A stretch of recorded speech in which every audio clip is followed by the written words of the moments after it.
Good morning, students. আমাৰ আজি আলোচ্য বিষয় হৈছে কমন গ্ৰামাটিকেল এৰৰ্ছ অৰ্থাৎ সাধাৰণ ব্যাকৰণগত ভুল। তোমালোকে ইংৰাজী কওঁতে বা লিখোঁতে কিছুমান সাধাৰণ ভুল ৰৈ যোৱা তো সকলোৰে বাবে সাধাৰণ কথা।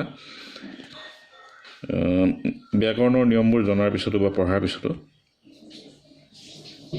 কেতিয়াবা কিছুমান পদ ব্যৱহাৰত আৰ্টিকল পদ অৰ্থাৎ যেনে ধৰা এডভাৰ্ব, এডজেক্টিভ, প্ৰনাউন এনেকুৱাবোৰ ব্যৱহাৰত তোমালোকে ভুল কৰা। কেতিয়াবা আৰ্টিকলৰ ব্যৱহাৰত ভুল হয়, ছাবজেক্ট ভাৰ্ব এগ্ৰিমেণ্ট ব্যৱহাৰ কৰোঁতে ভুল হয়, ডিগ্ৰী অফ কম্পেৰিজনত ভুল হয়, প্ৰিপজিশ্যন, জিৰাণ্ড, ইনফিনিটিভ এইবোৰ ব্যৱহাৰ কৰোঁতে কেতিয়াবা সৰু সৰু ভুল কিছুমান ৰৈ যায়।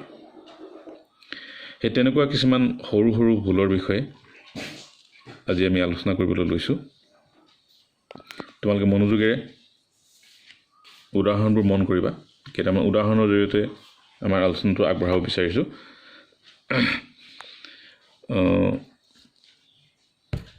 এই প্ৰথম বাক্যটো চোৱা, হি ইজ ডক্টৰ, তেওঁ চিকিৎসক। তেওঁ চিকিৎসক বুলি ক'লে অসমীয়াত বাক্যটোত আমি কোনো ভুল বিচাৰি নাপাওঁ। অসমীয়াত আমি তেনেকৈ কওঁৱেই, তেওঁ চিকিৎসক, তেওঁ বিজ্ঞানী, তেওঁ শিক্ষক, এনেকৈ আমি কওঁৱেই। আৰু তাত আমি অসমীয়াত একো ব্যাকৰণগত ভুল তাত নেদেখোঁ।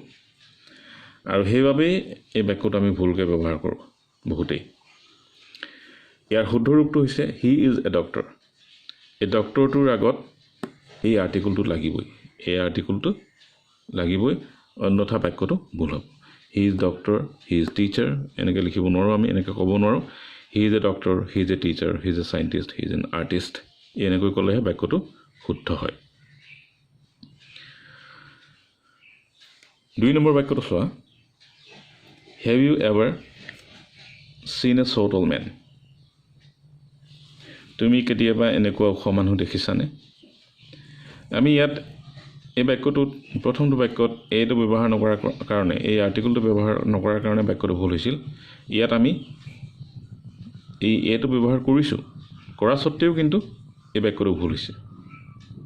ইয়াত ভুল হোৱাৰ কাৰণটো হৈছে কি, এৰ অৱস্থানটো, য'ত বহিব লাগিছিল, য'ত বহুৱাব লাগিছিল এইটো আমি তাত নবহাই বেলেগ ঠাইত বহুৱালোঁ। এইটো আচলতে ক'ত বহুৱাব লাগিছিল মন কৰা, হেভ ইউ এভাৰ চিন এ মেন ছ' টল, ছ' টল, ছ' বিউটিফুল,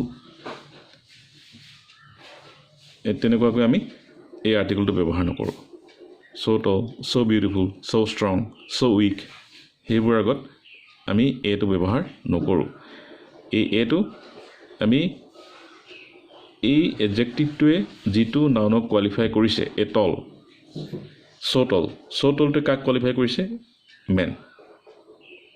মেনটো কোৱালিফাই কৰিছে। গতিকে আমি এইটো ব্যৱহাৰ কৰিম, এই আৰ্টিকলটো ব্যৱহাৰ কৰিম মেনৰ আগত, ছ' টলৰ আগত নহয়। এ ছ' বিউটিফুল গাৰ্ল কেতিয়াও নহয়। এ গাৰ্ল ছ' বিউটিফুল, এ মেন ছ' ষ্ট্ৰং, এ বয় ছ' ইণ্টেলিজেণ্ট এনেকুৱাকৈ আমি যিটো নাউনক এডজেক্টিভটোৱে কোৱালিফাই কৰিব সেই নাউনটোৰ আগতহে আমি এই আৰ্টিকলটো বহুৱাম, এ বা এন, এডজেক্টিভটোৰ আগত নহয়। তাৰপিছত 3 নম্বৰ বাক্যটো মন কৰা, কেন চি স্পীক দ্য ইংলিছ, বাক্যটো ভুল হৈছে। ইয়াত ভুলটো তোমালোকে ধৰিব পাৰিছানে? ইয়াৰ শুদ্ধ ৰূপটো এইটো হ'ব, কেন চি স্পীক ইংলিছ বা can she speak the English language. ইয়াত ইংৰাজীটো এটা ভাষাৰ নাম হিচাপে আমি ইংৰাজী শব্দটো ব্যৱহাৰ কৰিছোঁ। এই ভাষাৰ নামৰ আগত আমি দ্য আৰ্টিকলটো ব্যৱহাৰ নকৰোঁ। কিন্তু কেতিয়াবা আকৌ আমি কৰোঁ। কেতিয়া কৰোঁ? যেতিয়া ভাষাৰ নামৰ পিছত লেংগুৱেজ শব্দটো থাকিব, English language, Hindi language, French language, Assamese language, এই ভাষাৰ নামৰ পিছত যেতিয়া লেংগুৱেজ শব্দটো থাকিব তেতিয়া আমি দ্য আৰ্টিকলটো ব্যৱহাৰ কৰিম, অন্যথা আমি ভাষাৰ নামৰ আগত দ্য আৰ্টিকলটো ব্যৱহাৰ নকৰোঁ। গতিকে এই বাক্যটো শুদ্ধ কৰিবলৈ আমি এই দুই ধৰণে লিখিব পাৰোঁ এটা হ'ল কেন চি স্পিক ইংলিছ এইটো শুদ্ধ নতুবা can she speak the English language এইটো শুদ্ধ এই দুটা শুদ্ধ কিন্তু এই বাক্যটো ভুল হৈছে তাৰপিছত the gold is a precious metal সোণ এবিধ মূল্যৱান ধাতু এনেকৈ ধাতুৰ নামৰ আগত বা আন পদাৰ্থৰ নামৰ আগত ধাতু বা আন পদাৰ্থৰ নামৰ আগত আমি দা আৰ্টিকলটো ব্যৱহাৰ নকৰোঁ সেইবাবে এই বাক্যটো ভুল হৈছে এই বাক্যটোৰ শুদ্ধ ৰূপটো হ'ব gold is a precious metal কিন্তু কেতিয়াবা আকৌ ধাতুৰ বা আন পদাৰ্থৰ নামৰ আগত আমি দা আৰ্টিকলটো ব্যৱহাৰ কৰোঁ কেতিয়া কৰোঁ আমি পিছৰ উদাহৰণটোত গম পাম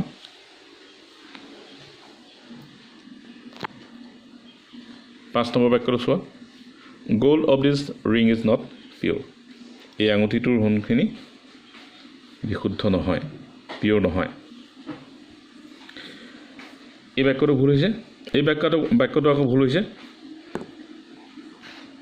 এইটো যিটো কাৰণত ভুল হৈছে তাৰ বিপৰীত কাৰণত এই বাক্যটো ভুল হৈছে ইয়াত আমি দাটো ব্যৱহাৰ কৰাৰ কাৰণে ভুল হৈছিলে আৰু ইয়াত দা ব্যৱহাৰ নকৰাৰ কাৰণে বাক্যটো ভুল হৈছে ইয়াত সোণ মানে সাধাৰণ অৰ্থত সোণৰ কথা কোৱা নাই মানে গোটেই সোণৰ কথা কোৱা নাই ইয়াত সোণ বুলি ক'লে গোটেই পৃথিৱীৰ সোণখিনিৰ কথা কোৱা আছে গোটেই সোণৰ ভাণ্ডাৰটোৰ কথা কোৱা হৈছে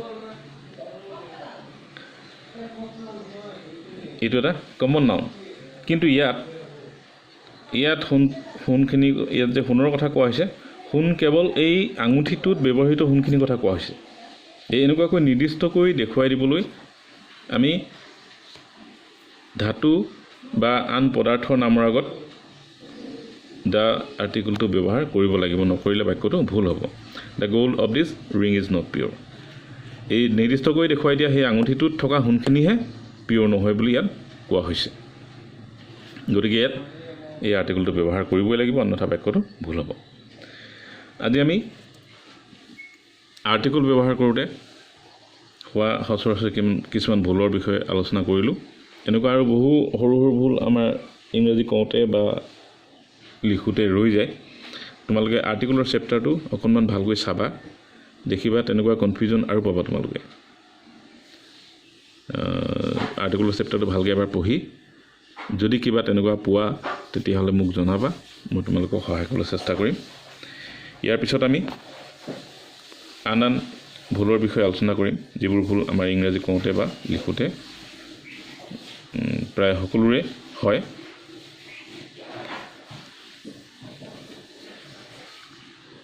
আজিলৈ পাঠটো ইমানতে সামৰিছোঁ আশা ৰাখিছোঁ তোমালোকে বুজি পাইছা বুজি নোপোৱা কিবা আজিৰ আলোচনাত যদি বুজি নোপোৱা কিবা ৰৈ গৈছে তোমালোকে নিসংকোচে মোক জনাবা ধন্যবাদ